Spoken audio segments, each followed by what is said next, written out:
Hello there, ladies and gentlemen, and welcome to another episode of Cookiecast. Today on Cookiecast, it's Darkest Timeline podcast. So, you know the drill by now. There'll be something from the last week, and then basically whatever I've been doing, watching TV, watching movies, playing games-wise. So yeah, if you're not watching us on YouTube, jump over to YouTube and check us out. There's usually something over there, whether it's a video or a lovely picture to look at. So have a look at us on YouTube. So here we go. This is Cookiecast, the Darkest Timeline podcast.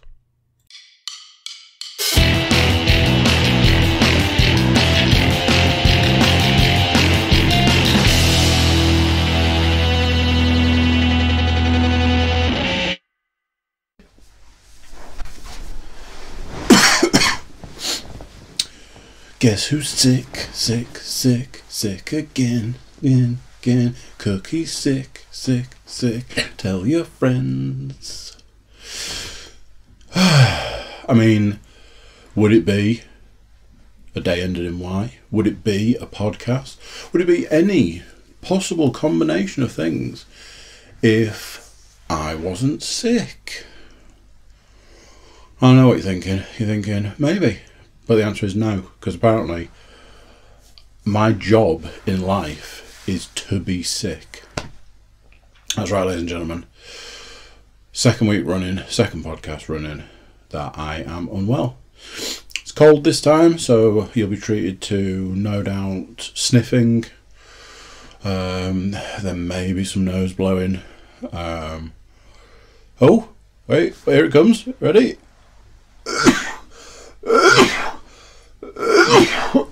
There might even be some sneezing.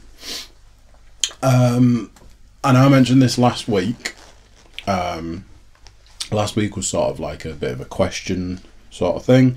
At this point in time, it is now a plead for help. If anybody knows a method, a way, hints and tips, any of that, to try and increase my immune system, please email, message, just any of that sort of stuff. Please, please, please let me know. Yeah, the shortest version on that one is I can't carry on like this. It's just beyond a joke at this point in time. Anyway, oh yeah, that's going to sound amazing. Little bit of a disclaimer. Every now and then,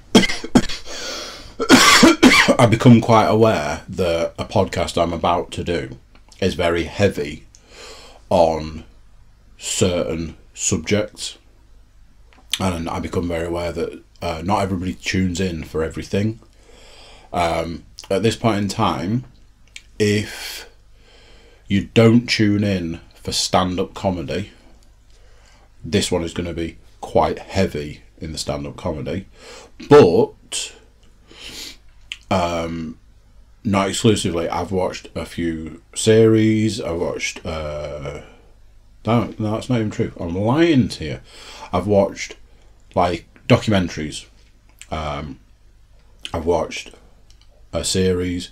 There's talk about some games, talk about like a couple of bits from the week, but I have watched a lot of stand-up in the last week.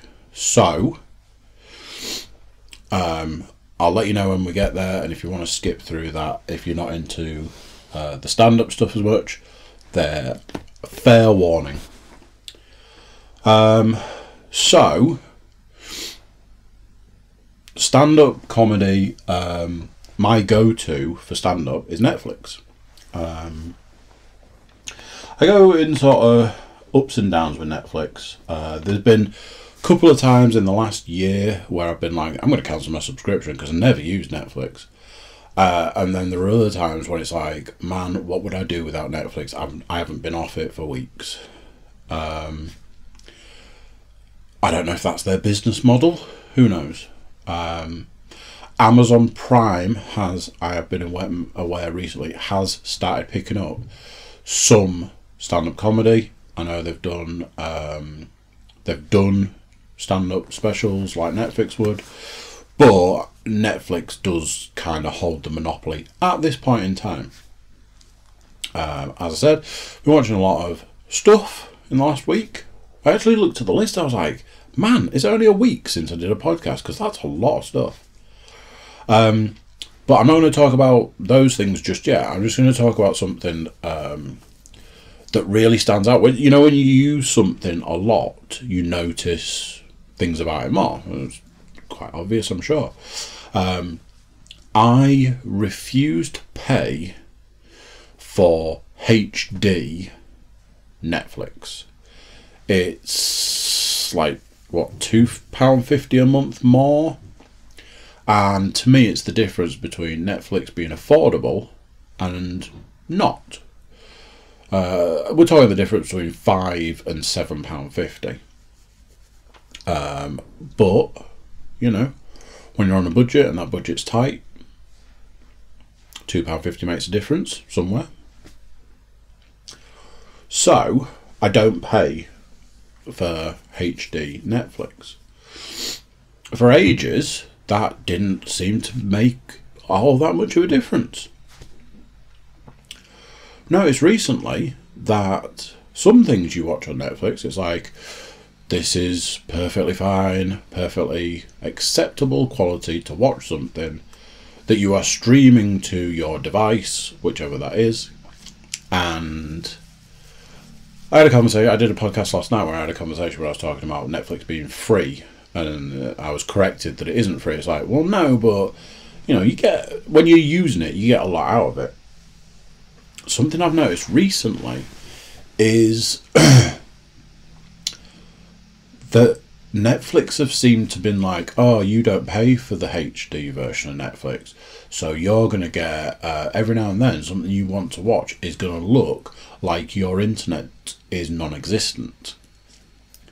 Some of the stuff is just like, wow, this reminds me of old school, not quite dial-up internet, but old school broadband, when like streaming stuff was almost non-existent. I honestly think a company like Netflix are almost definitely doing this on purpose to try and increase people's subscription amounts. When you sit and watch them, they go, that's terrible quality, and they sort of come back on that way. Well, what do you expect? You don't pay for the HD version. That's how you up people's subscriptions. But I've noticed recently that it's a lot more obvious recently. So yeah, that's just an observation. Something that happened to me last night, but it's not that it happened last night. It's not just happened last night. It's happened multiple times recently, and at the point it happened, I wrote it down on my list to talk about, because I was like, this is annoying to me. So I wanted to talk about quote unquote alpha males in the gym. I know we don't talk about the gym usually until the back end, but today's a little different. But this is a different thing. So something that I've noticed, I have this thing. I go to the gym at 10:30 on a night. That's not strictly true. Sometimes I go earlier, and as it was last night, sometimes I go later. But I go to the gym at night. I turn up at that time because I work on the principle that there's going to be less people there. Doesn't always work out, especially at this time of year, because everybody's got to go to the gym in January. Yeah, let's see you there in July. And you know, some days, sometimes you see the same faces. Sometimes you see somebody you've never seen before. Sometimes it's like groups of people, and you get different types of people. As a man, something that I feel really, I don't know how this sounds, but something I feel really uncomfortable with is when when I get to the gym and there's one person there, but that person is a woman, and I'm like, I feel super uncomfortable. There's times when you get to the gym and there's like one or two people there, and you know, you don't speak to people, or I don't speak to people, I don't engage with people, but those people are together, and you know, I'm not going to the gym at 10, 11, 12 o'clock at night because I'm there for a good time. I want to go when it's quiet so I can do my workout and get the fuck out of there. And then it's like, oh good, it's really loud, because yeah, that's a thing. Yeah, you know, it's various situations. You know, there is a reason I go to the gym at the time that I go. I just want to go, get done and get out. I used to go to the gym at 5 o'clock on an evening and it'd be rammed. And the gym I go to, which I don't mention by name, they have all these various different rules and regulations that are up on the walls and stuff, and they don't enforce any of them. However, when myself or somebody else that I know has a small infraction, when two of you walk into the gym together but only one of you uses your key fob to get in, oh yeah, they're straight on that one, aren't they?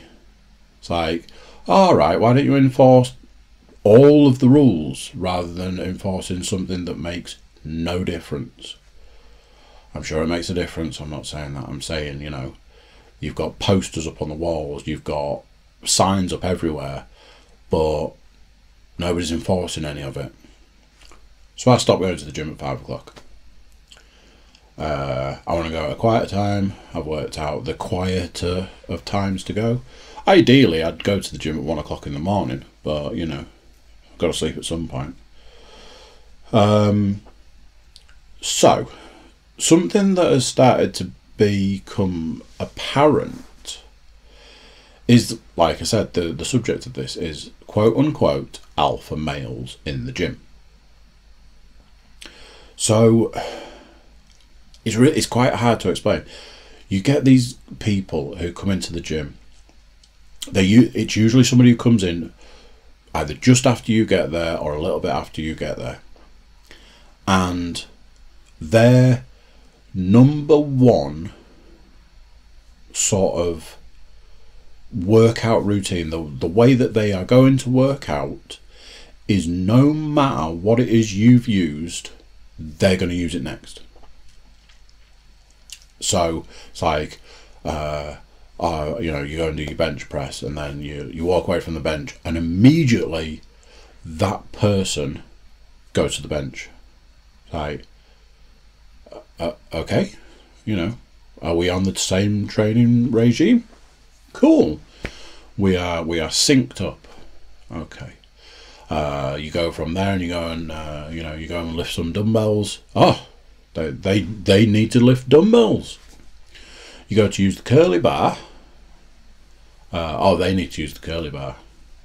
And so on and so forth. Their entire training regime is whatever you used last is their next piece of equipment. For me personally, if I'm in the gym and somebody's using the thing that I need to or want to use next, I'll go and use something else until it's free. So I generally don't I'm trying not to say the word bagsy. I generally don't try and secure machines or equipment or anything. I was in the gym the other night. There's a guy that often is there, or has often been there when I've been there before. This is one man and he can manage to monopolise nearly 2/3 of a floor in the gym. Some of the things that he's using is literally to put his phone on, or his drinks bottle, or his bag, or his weightlifting belt. Like, it's like spread out, and then he's using multiple things at once. That, to me, I'm like, I'm just going to go to a different floor, because apparently I can't use any of this equipment because you need it all. Things like that. That's an alpha male move. Some people might say it's a dick move, but let's go with alpha male. I was talking to somebody the other day about this, and I was like, the worst thing is that he knows what he's doing. This is the thing. The alpha male in the gym is, it's being done for a reason. Alpha male is often sort of associated with power. You know, somebody trying to have power over somebody else. The weird thing that I often find is that 90% of the time, the person who is trying to be the alpha male in these scenarios is like little skinny guys. I don't know if it's some kind of strange complex, like, I don't want to say inferiority complex, or if it's, I don't know. It's just this, 9 times out of 10, the person in question is like a little skinny guy. Give you an example. Like I say, I don't try and sort of secure things. I got to the gym late last night. I don't like getting there late. For me, late. Because I like to have a little bit of time when I get home. Because obviously when you go to the gym, you've got adrenaline and endorphins racing through your body. You basically can't just go and get into bed and go to sleep. So I try and have a little bit of a sit down, drink some water, chill out.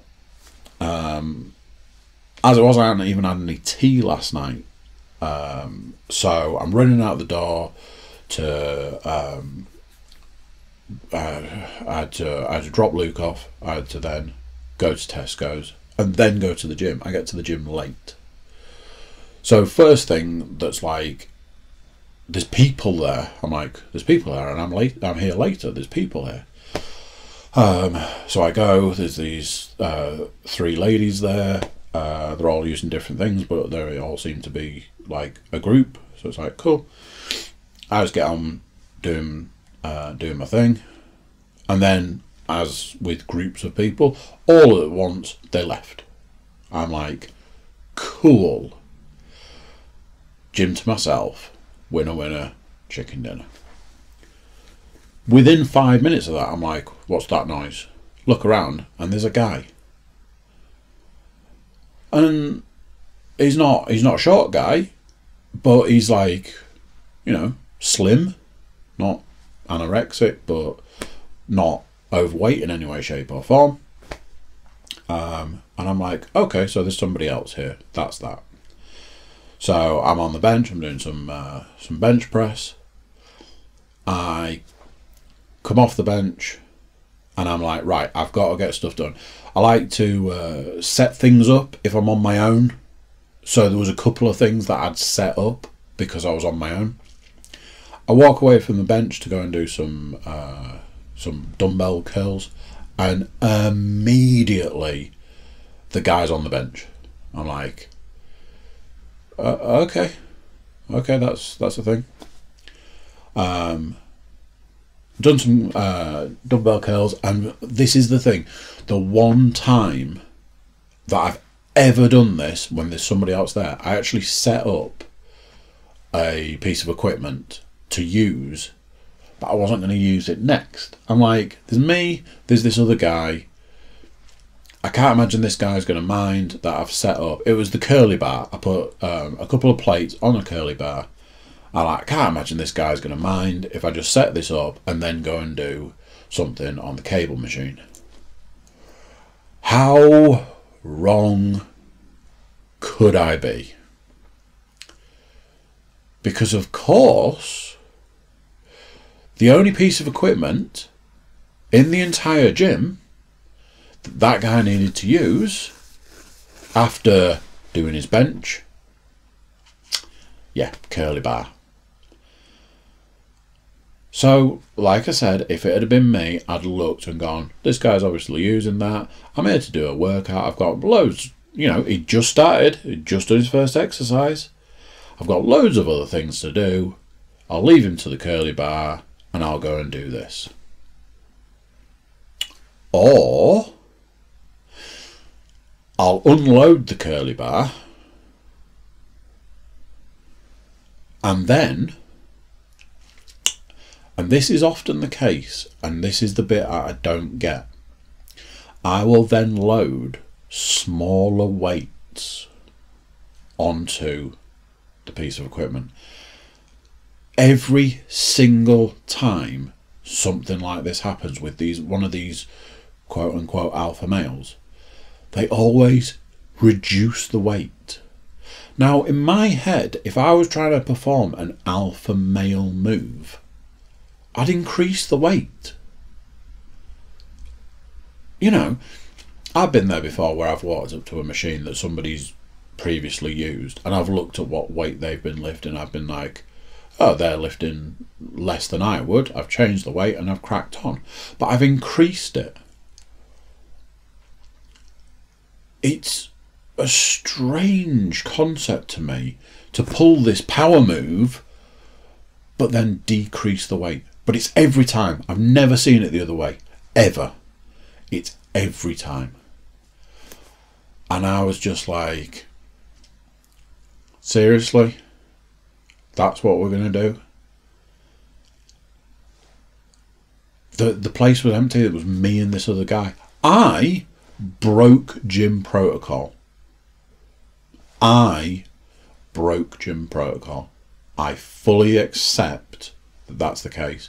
But I can safely say that that is the first time I have ever done that in all the time of going to the gym. I've been going to the gym since I was like 14 years old, on and off.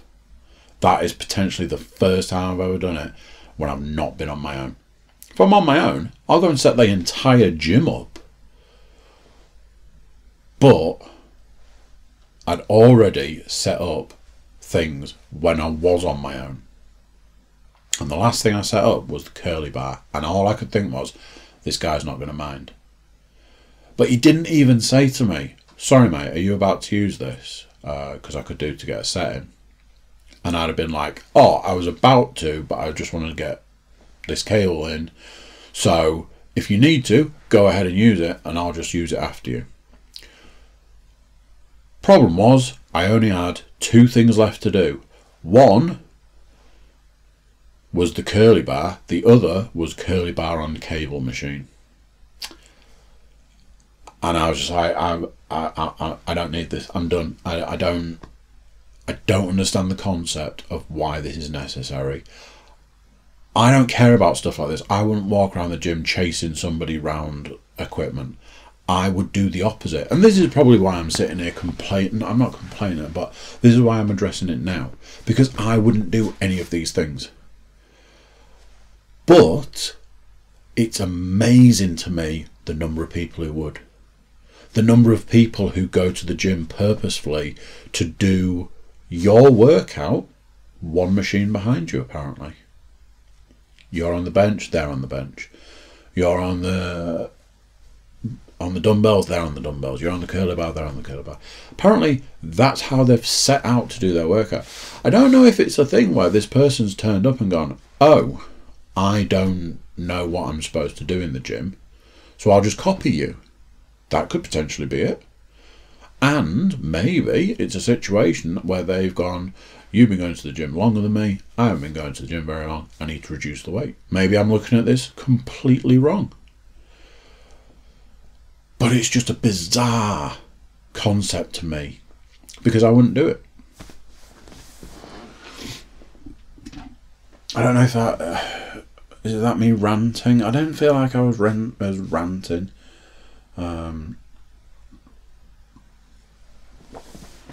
Anyway, it was something that struck me as something I see all too often and something that baffles me as a concept. So I thought I'd bore you guys about it. Right. That's that really. So we're straight into things. So I have watched 2 2/3 documentaries. The first one I watched was, I saw that there was a documentary movie type thing on Netflix. Why have I? If I don't remember the name, why have I closed it? Right, Iron Fists and Kung Fu Kicks. This is a documentary about the rise of the martial arts film. I am a man who enjoys, or has enjoyed in the past, a martial arts movie. Came to the sort of the martial arts movie game a little bit late, because of the time that I was born and stuff. A friend of mine got me heavily into martial arts movies, but a certain point in time. So I wasn't into Bruce Lee, I was into Jackie Chan. Jackie Chan, Sammo Hung, things like that. And then went back and watched the Bruce Lee stuff. I mean, you know, Bruce Lee is hands down a legend, but so is Jackie Chan.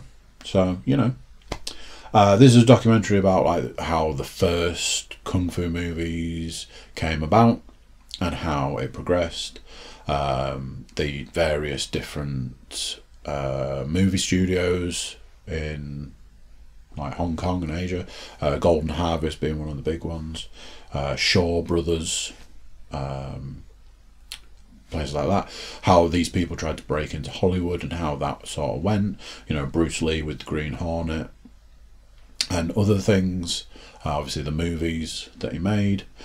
Jackie Chan was, you know, infamous for trying to break into Hollywood and never could, and then when he did, I'm pretty sure it was off the back of a terrible film. Although Rumble in the Bronx, I seem to think that was quite a big film for Jackie Chan.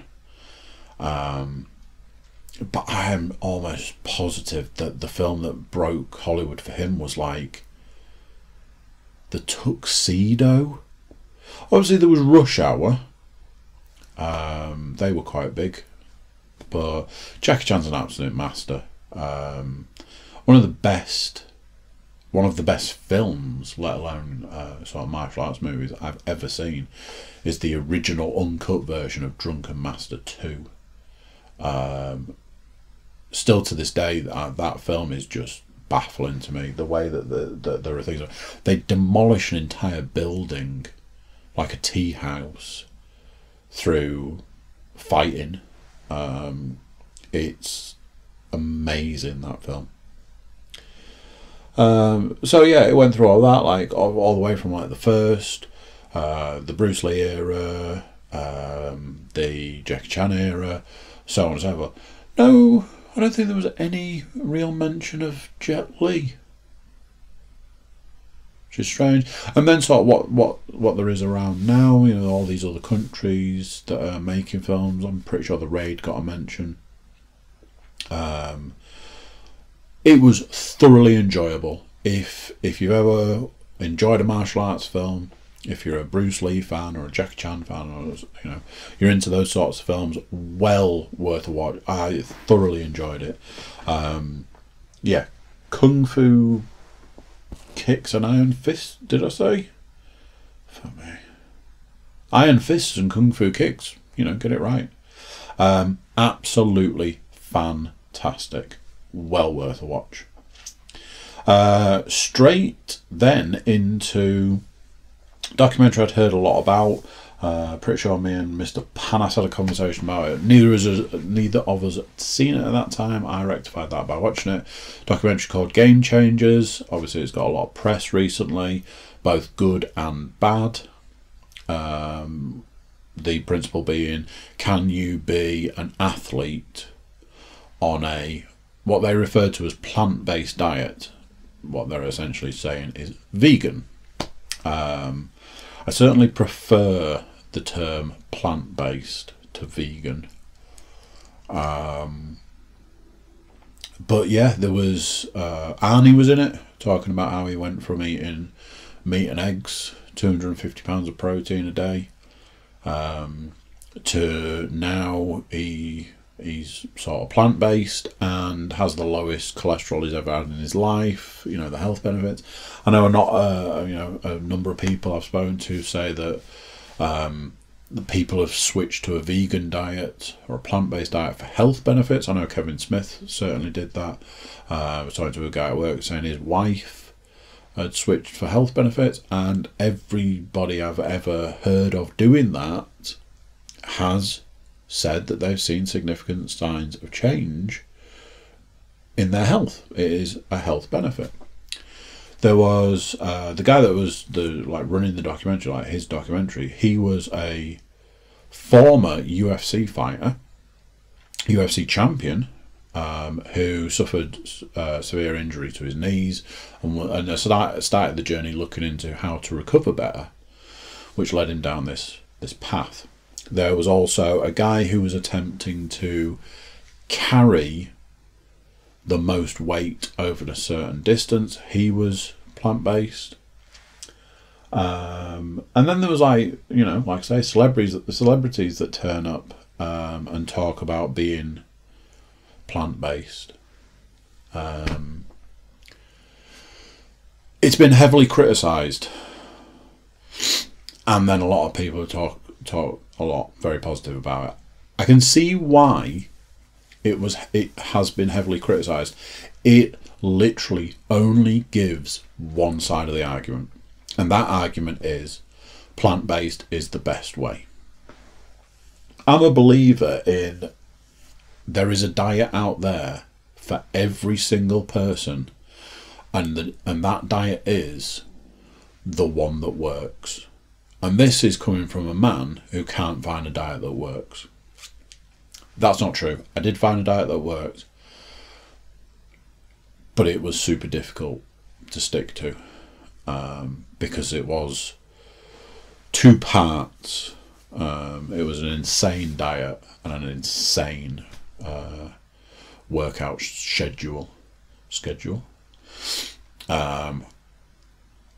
And at this point in time, that doesn't quite fit in with my lifestyle.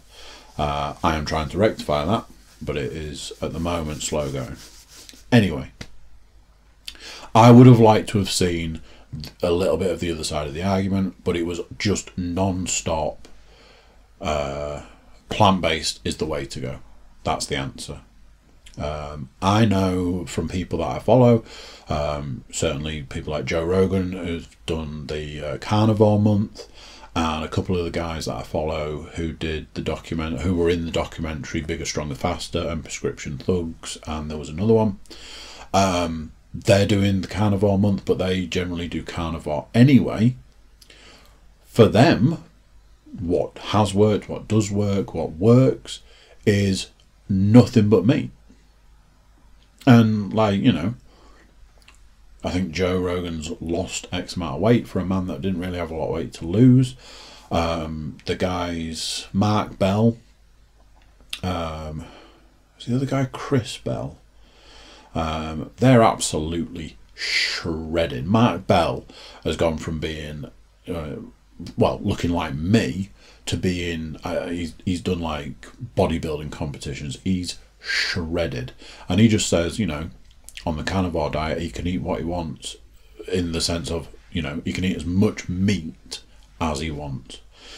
Very reminiscent of the Atkins diet, which, any diet that comes with a government health warning is probably not ideal. The diet that works is the diet that works for you in your lifestyle. That's the one. So everybody will tell you that, this will work or that will work. And I've tried all sorts of diets. And as I'm sure you will know, not many of them work for me. It was a very interesting and very enjoyable watch. And what I can say, I can see why it's very positive on one side for a lot of people and very negative on one side for a lot of other people.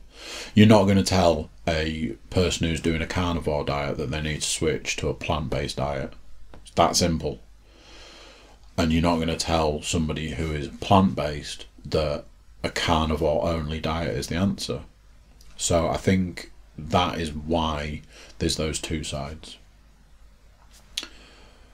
So that was the documentary Game Changers. I am not going to review the next thing. I'm just going to tell you what I am watching and give you a little bit of something about it. What I am watching currently is there are 3 hour-long episodes on Netflix. Shit, I didn't write the full name down. It's the Aaron Hernandez. Is it Mind of a Killer? One moment, please, caller. The Mind of Aaron Hernandez. Aaron Hernandez, whichever way you want to say that. I thought it had a slightly different name than that. Anyway, I can't imagine at this point in time that many people don't know about this documentary. It's been absolutely everywhere. I was quite... Can you say you're quite looking forward to watch something about somebody who's essentially a serial killer? Anybody who doesn't know, Aaron Hernandez was a former, but only because he went to prison, tight end for the New England Patriots. Anybody who listens to the NFL podcast or knows about my NFL history, I am not a fan of the New England Patriots. He was drafted and played alongside Rob Gronkowski, who's potentially one of the best tight ends who's ever played the game. And he was as good. Some people potentially thought that he was better than Gronk. What unfolded was that he played a full season for the New England Patriots, and then he was arrested for murder, which people couldn't believe at the time. How is this possible? And through the course of the investigation, it would appear that it was just a snowball effect. More and more bodies started turning up, more murders that he was connected to, and so on and so forth. I've watched the first 2 episodes. There are 3 episodes. I'm hoping to watch the next and last one tonight, Thursday sort of area. It has been absolutely mind-boggling. There's been a couple of issues with the way it's been not portrayed but told. Like the documentary took a real swerve at one point, and I was like, what the hell has just happened? I felt like they could have sort of, led you into certain things slightly better, but it is absolutely bonkers. I partially followed it at the time. I was aware of it and what had happened, and I also know the outcome of certain aspects of that case. So I'm not going to review it because I haven't finished it, and I don't want it to take a sudden turn on me. What I will say is, it's like it's gripping. It's like you're just almost on the edge of your seat because you just can't believe the things that are in it that are happening have or could have actually happened. Some of the stuff is bonkers. Some of the people in it are bonkers. So yeah, I'm really looking forward to watching the last episode and sort of seeing what the documentary shows as a resolution to this. There are a couple of interesting facts that I know about it that I don't know, I presume will be covered as far as the documentary is concerned. But it is riveting. So yeah, hopefully next week I'll be able to give you the full review on that one. Right. I have watched 1, 2, 3, 4, 5, 6, 7 different, no, that's not true. I've watched 5 different comedians, 7 stand-up specials in the last week. I will go through them. If you are not a fan of stand-up, or you just don't care about what's about to happen, feel free to skip forward. What I will say is I've got 7 stand-up specials to go through, 5 different stand-up comedians. It might take a little while. Skip forward 10 minutes maybe and check back in. So yeah, that's enough of an opportunity for you to skip forward. Okay, number 1 is I watched the Seth Meyers, I don't know how that's pronounced. He is like a talk show host for American TV. I'd seen a couple of trailers. Well, no, that's not true. I'd seen the same trailer a few times on Netflix.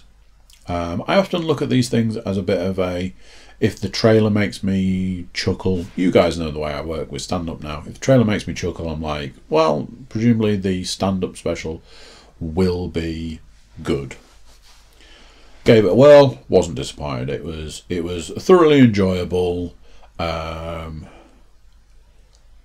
Just a good, solid stand-up special. If you know who he is, give it a whirl. If you like a good, solid stand-up special, give it a go. I think it's called like Lobby Baby or something, which is a story that's covered in it. Thoroughly enjoyable. I don't really have a grading for stand-up comedy. I think at some point I suggested that maybe I should. I would give it 4 out of 5 microphones. How about that? A good 8 out of 10 for the Sam Muscross in the world. Like I say, that's kind of that. The next one I went on to. This is a bit of one of those. It was D. Ray Davis. What I will say is, I was flicking through all the stand-up comedy and I randomly stopped on this person. Their little trailer thing started playing and their little trailer thing made me chuckle. So I put it on. I didn't know who this person was. Turned out that they are an African-American actor, which I didn't realise, and apparently stand-up comedian. Watched that. Some bits were a little lost on me.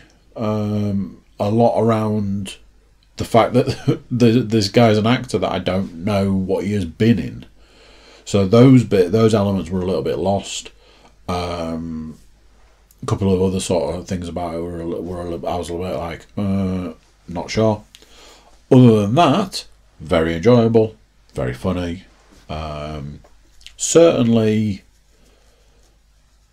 an enjoyable watch. Something that I stumbled across that I was like, that little bit of what I've seen there made me chuckle. Let's give it a whirl. And off the back of that, I wasn't disappointed.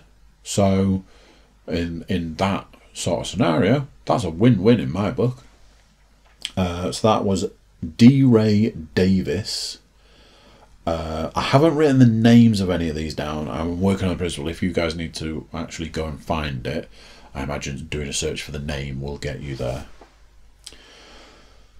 The next stand-up special I watched was Ron White.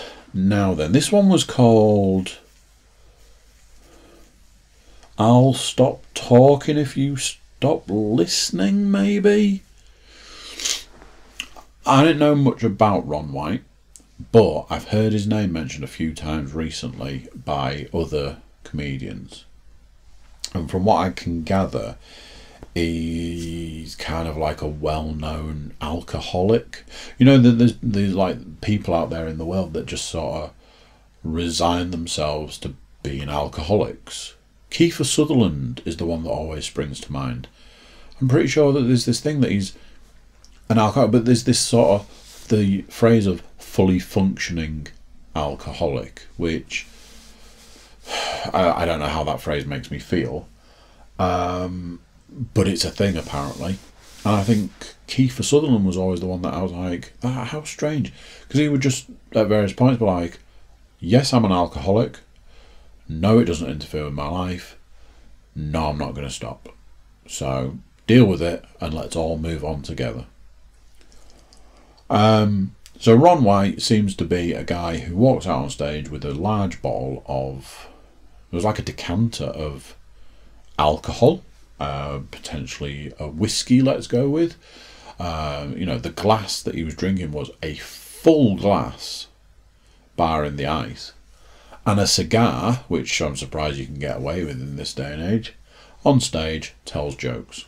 Aging, sort of, you would sort of say probably in his twilight years kind of comedian.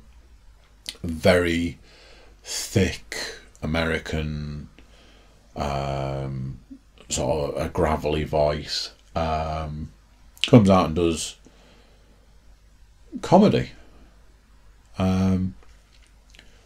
Very, very good. Obviously, at the start, it just goes through the number of stand-up specials that this guy's done in the last, 10 years or something, and it seemed to literally be one a year. I think some of those might have been stand-up albums rather than actual specials. I don't know. This is the first one I've seen. But it's not the first time I've heard his name mentioned, so let's go with that. Just very enjoyable. There was one thing, though. There was a point where he sort of stumbled over his words and sort of it kind of came across like he was that drunk that he couldn't get the words out because there was a lot of words and that sort of stuff. And then he was like, I'll give it another go. And he had another go and he couldn't get it out again. And then he had a drink and could get the words out. And to start with, I was like, he just fluffed the joke because he's pissed. But then I was like, is he putting this on? Is this part of the act? Because it feels a little forced. But it moved on and that was that. But it happened again later. And I was like, this is part of the act. This is I'm an alcoholic, but the more I drink, the more I'm able to function kind of joke. Like I say, anything like that that's like, it's a little forced or whatever, I feel it and I'm like, I'm good, thanks. Let's not do this. Let's just move on. Other than that, good, solid stand-up special. So I watched another stand-up special. I do actually have the name of this one, which is, nice and consistent. This one was Chris D'Elia, Man on Fire. Now then, the reason I watched this was because I watched the little thing and it looked kind of good, but Chris D'Elia is a name that I've heard mentioned a lot by the group of comedians that I listen to a lot. So obviously my heavy hitters, Joe Rogan, Bill Burr, Bert Kreischer, Tom Segura. Ari Shaffir is sort of in that periphery, but I've tried to watch his specials and they do literally nothing for me. And I listened to the Sober October recap podcast today, the Joe Rogan one, and I realised that I really don't think I like Ari Shaffir as a person. Reminds me a little bit too much people that I wouldn't associate with, let's put it that way. But like I have this core group of comedians that I listen to for whatever reason, podcasts, stand-up, whatever. Chris D'Elia is a name that gets mentioned a lot in those circles. So I'm like, well, I'm kind of working on the principle that he's good. Watched his special again, certainly enjoyable, super solid stand-up special. It was one of those, it helped that he did a series of jokes that I could sort of easily relate to for whatever reason, so that was good. Again, another good, solid stand-up special. That one, I do know the name of, Man on Fire. There was one that he did like this whole bit at the back end about his friend. It was his best friend, and his best friend had a baby, and they had this child, and he just was leaning super heavy on him being like keeping it real and being gangster and all this. It got a little too heavy on that side of it when he's like a white skinny guy. It's like, let's leave the I'm keeping it real and I'm being a gangster whilst talking about, you know, how this, you know, how he interacts with this kid. So that was that. Right, I watched 3 stand-up specials from the same comedian. Now then, I am pretty sure that this particular comedian has had some trouble recently. So, the comedian in question is Jim Jeffries. I've steered away from him as a comedian because I think that there was a little bit of trouble recently. Not Louis C.K. trouble, more in the sense that I'm pretty sure he had a TV programme. I'm pretty sure the TV programme was him interviewing people for whatever reason. And I'm pretty sure the trouble that he got in was the TV show would do the interview and then they would take the footage away and cut and edit the footage to make the other person, the person that he was interviewing, look a particular way. I've seen various videos where people, like the people he's interviewed, are like, here's what I said, da, da, da, da. Here's what the show portrayed me having said, da, da, da, da. Those are 2 completely different things, and taken out of context, I look really bad. I saw a couple of different videos from a couple of different people. I'm pretty sure I'd seen a load of stuff that talked about these issues. That's about all I know. But because of that, I was a bit like, I don't really want to condone this behaviour by watching these any specials or whatever. But as it is, when you're flicking through Netflix, you're going through the comedy section, you scroll across and it stops. And I did that and it stopped on the first of these Jim Jeffries stand-up specials. The little trailer started playing. He'd said a few jokes and I was laughing. And I'm like, oh, man, you know, that was it, you know, that seems quite good, it seems enjoyable, maybe I'll give it a whirl. Which I did, and then I purposefully went and found other stand-up specials by him, and I watched those as well. I found them to be thoroughly enjoyable, very funny. Weirdest thing was, I was sure he was British, and then so far through it turns out he was Australian. I was like, okay. But then his 3rd special that I watched was done in London, and then he starts talking about how London's his second home and he lived there for 10 years. Or England's his second home and he lived there for 10 years. I was like, oh, maybe that's why I thought he was British. Anyway.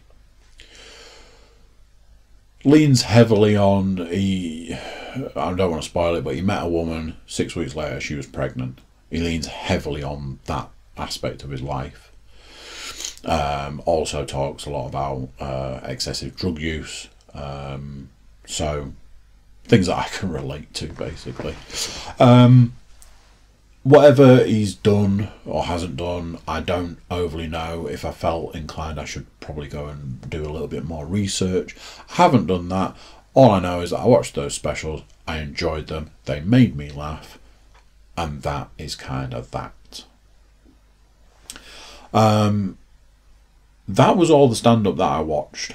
That I feel was a lot of stand-up, but it's something that I enjoy immensely, and I enjoy new, but I also enjoy going back and watching old stuff. So yeah, looking forward to seeing both Bert Kreischer and Tom Segura have got their latest specials coming out at some point soon. I mean, very much looking forward to the Bert Kreischer one, especially with the whole not getting to see him.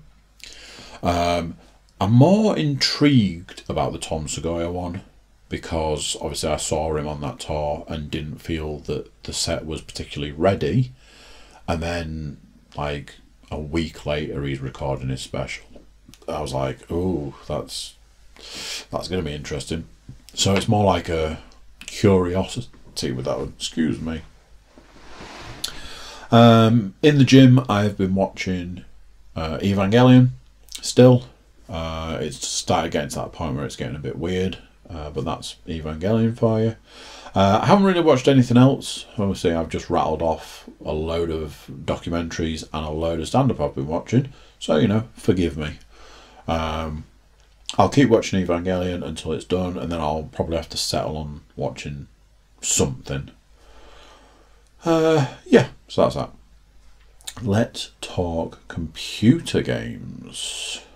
So, last we spoke, I've been playing Days Gone.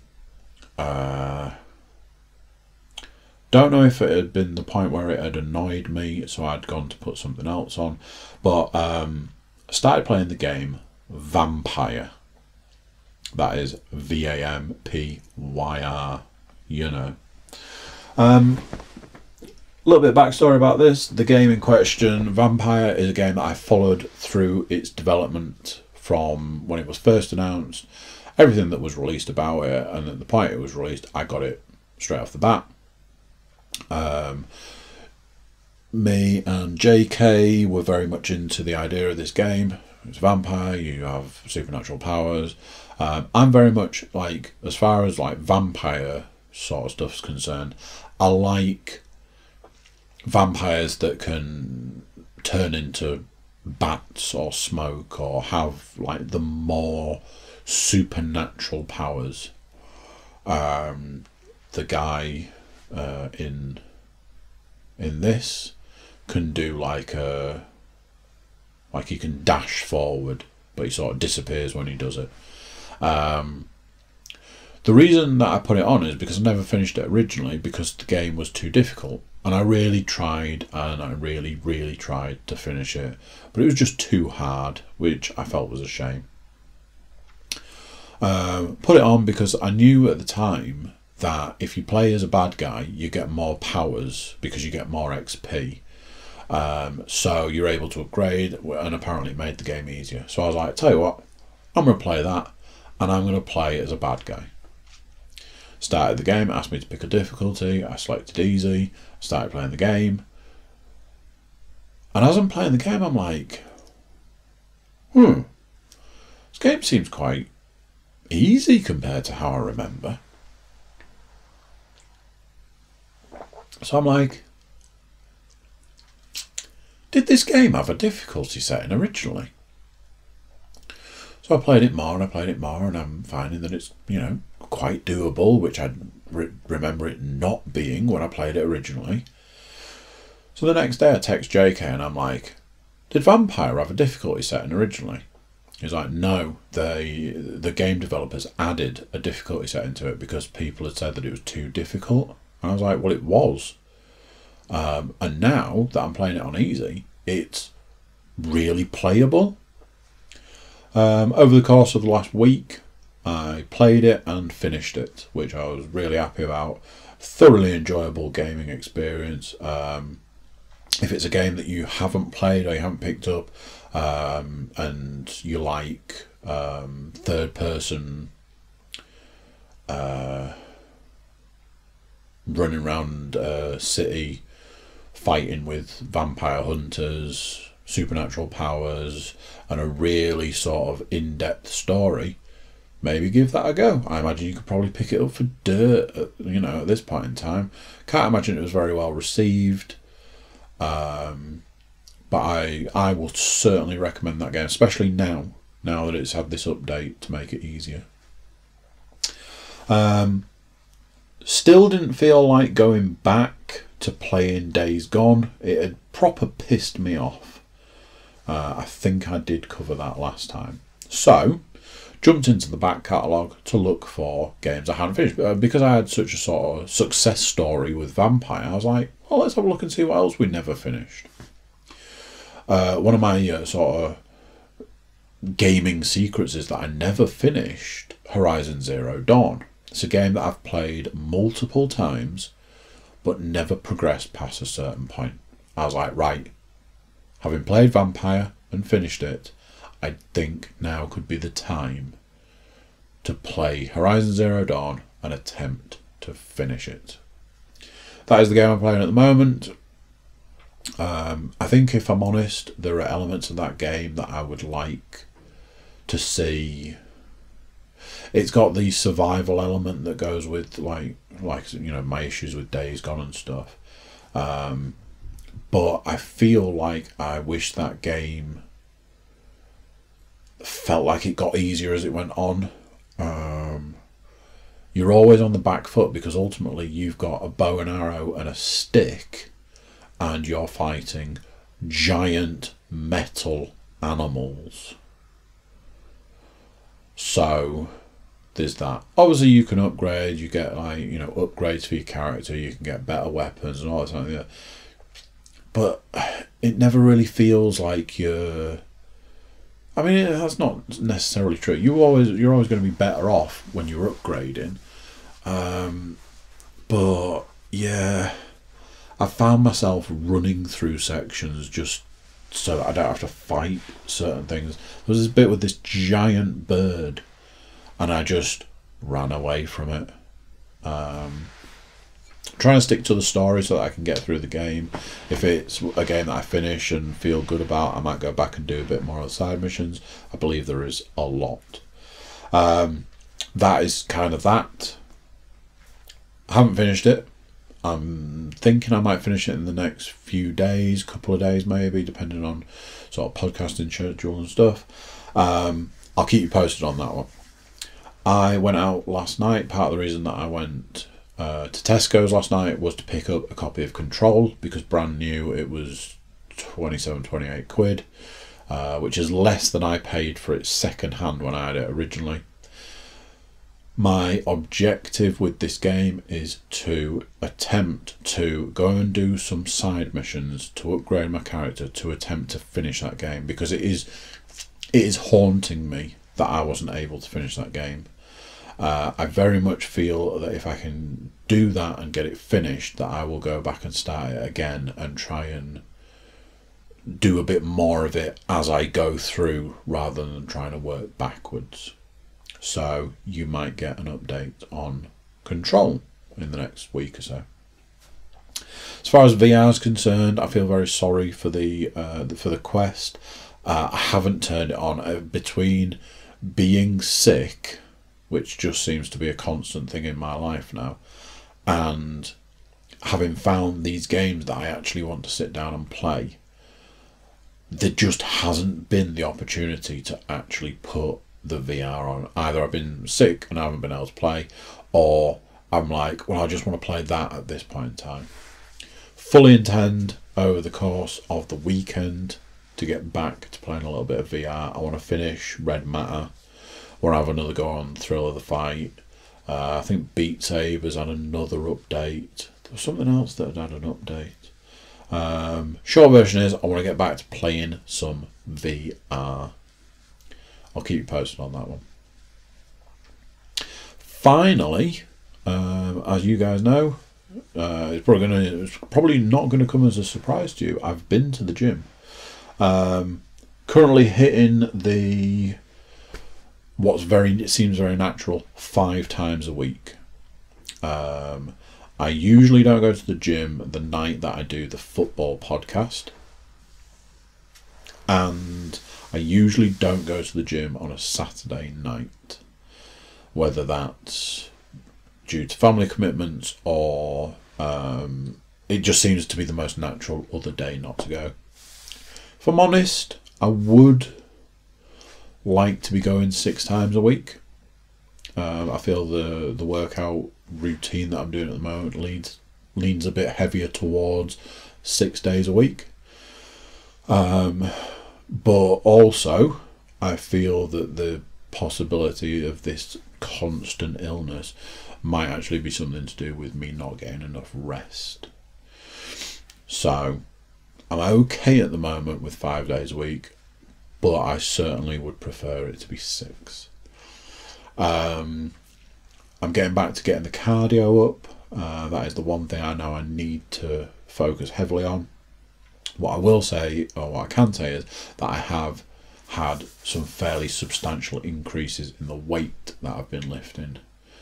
And I've ordered something today to go back to being able to do some exercises that I haven't been doing recently because I sustained an injury nearly a year ago doing certain exercises because I didn't have the proper equipment. The short version is I really badly hurt my back because I wasn't using any back support. So I have rectified that by ordering something that will support my back, which should allow me to go and do certain exercises. I'll keep you posted on that one. I'm going to go to the gym tonight. I went last night, I went the night before, so on and so forth. So yeah, the weight is going up. My weight isn't going down, but hoping to rectify that. And I say that without having stepped on a set of scales in months. I just presume. Although I did go back down in jean size from Christmas to now, so who knows? That is the podcast for this week. Thank you very much for joining me.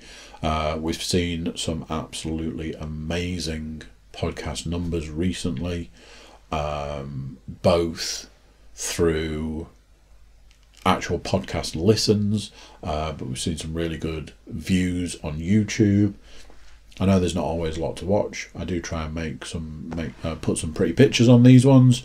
So if you are listening, do jump over to YouTube and just check us out over there and see sort of stuff. Obviously there are video with a lot of the podcasts that we do. So yeah, do check us out on YouTube. But thank you to everybody that's been tuning in recently. Like I say, some absolutely amazing numbers, and hopefully that's gonna keep going into this year. So that's that. Thank you very much, guys, and I will speak to you next week.